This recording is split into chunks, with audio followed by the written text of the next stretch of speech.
राजस्थान की सियासत में बयानबाजी का दौर एक बार फिर तेज हो गया है। बीजेपी प्रदेशाध्यक्ष मदन राठौड़ ने मंगलवार को कांग्रेस और उसके नेताओं पर तीखा हमला बोला। लोकसभा चुनावों से ठीक पहले बीजेपी छोड़कर कांग्रेस में शामिल हुए प्रहलाद गुंजल को लेकर राठौड़ ने बड़ा दावा किया है।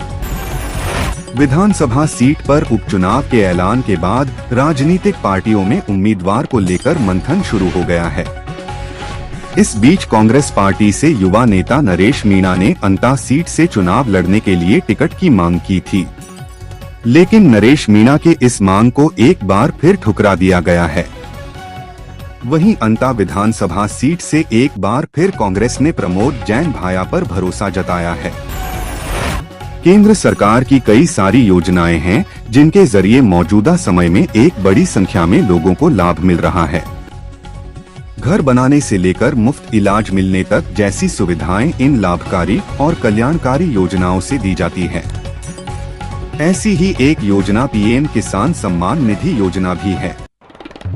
दरअसल इस योजना को केंद्र सरकार उन किसानों के लिए चलाती है जो जरूरतमंद होते हैं।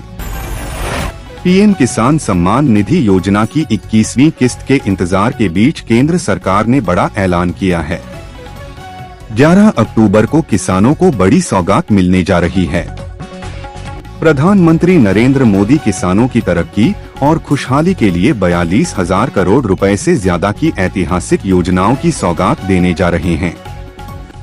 हालांकि अभी यह स्पष्ट नहीं है कि इसी दिन पीएम किसान सम्मान निधि योजना के 2,000 रुपए खाते में आएंगे या नहीं। हिमाचल प्रदेश, पंजाब और उत्तराखंड के बाद सरकार ने एक और राज्य के किसानों को राहत दे दी गई है। जम्मू कश्मीर में प्रधानमंत्री किसान सम्मान निधि पीएम किसान की 21वीं किस्त जारी कर दी गई है। हालांकि अन्य राज्यों के किसानों को अब भी इसका इंतजार है। प्रधानमंत्री नरेंद्र मोदी ने पश्चिम एशिया के लिए अमेरिकी राष्ट्रपति डोनाल्ड ट्रंप की शांति योजना के पहले चरण पर हुए समझौते का गुरुवार को स्वागत किया। इसके तहत इजरायल और हमास ने गाजा में लड़ाई रोकने का फैसला किया है। नेशनल डेस्क है, देश के करोड़ों नौकरी पेशा कर्मचारियों के लिए एक बड़ी राहत भरी खबर सामने आ रही है। कर्मचारी भविष्य निधि संगठन EPFO अब अपने सदस्यों को जनवरी 2026 से ATM के जरिए PF की राशि निकालने की सुविधा देने की तैयारी में है।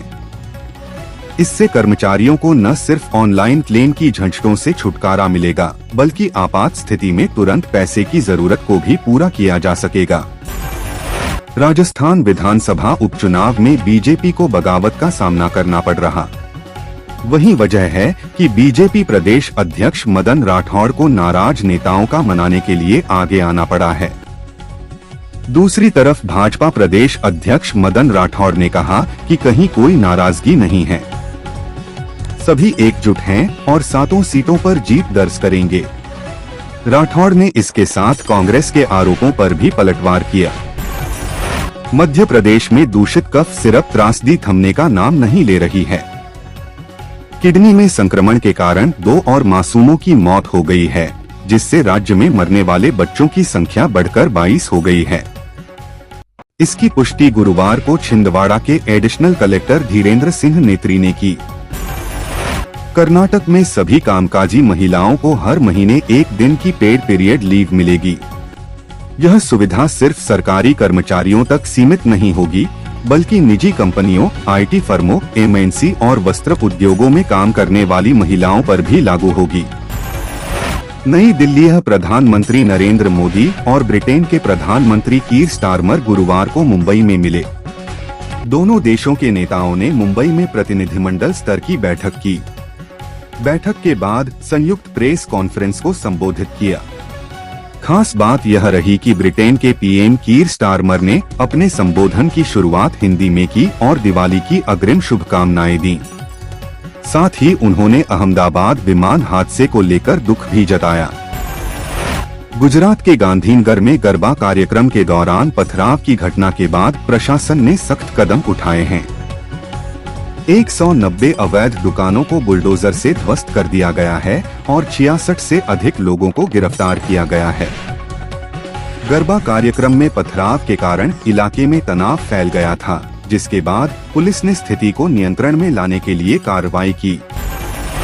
प्रधानमंत्री नरेंद्र मोदी ने बुधवार को कांग्रेस पर बड़ा हमला किया और कहा कि कांग्रेस देश को बताए कि 26/11 हमले के बाद सैन्य कार्रवाई से किसने रोका था।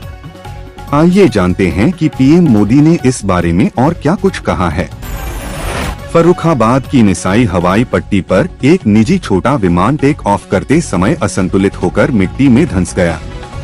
यह विमान वुड वाइन बियर फैक्ट्री के अधिकारियों को लेकर भोपाल जा रहा था।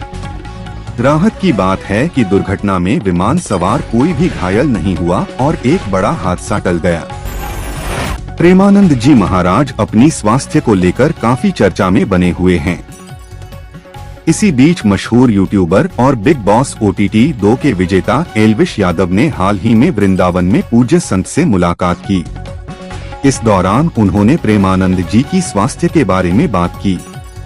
आध्यात्मिक गुरु ने स्वास्थ्य संबंधी कठिनाइयों के कारण अपनी पद यात्रा भी कुछ समय के लिए स्थगित कर दी थी। लखनऊ बहुजन समाज पार्टी बसपा सुप्रीमो मायावती ने आज लखनऊ में महारैली की। इस दौरान उन्होंने योगी सरकार की तारीफ की तो वहीं सपा पर जमकर हमला बोला। अब समाजवादी पार्टी के मुखिया अखिलेश यादव ने बिना किसी का नाम लिए मायावती पर पलटवार किया है। सपा चीफ ने मायावती के योगी सरकार के आभारी वाले बयान पर कहा कि उनकी अंदरूनी सांठगांठ है, इसलिए वह आभारी हैं।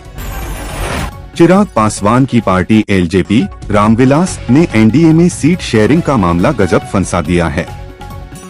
सीटों की संख्या के साथ साथ मनपसंद सीटों को लेकर जबरदस्त खींचतान है। सूत्रों की माने तो 36 से 40 सीटों की जिद पर चिराग अड़ गए हैं। सबसे बड़ी बात यह है कि वे BJP, JDU और जीतन राम मांझी की पार्टी की सीटें मांग रहे हैं।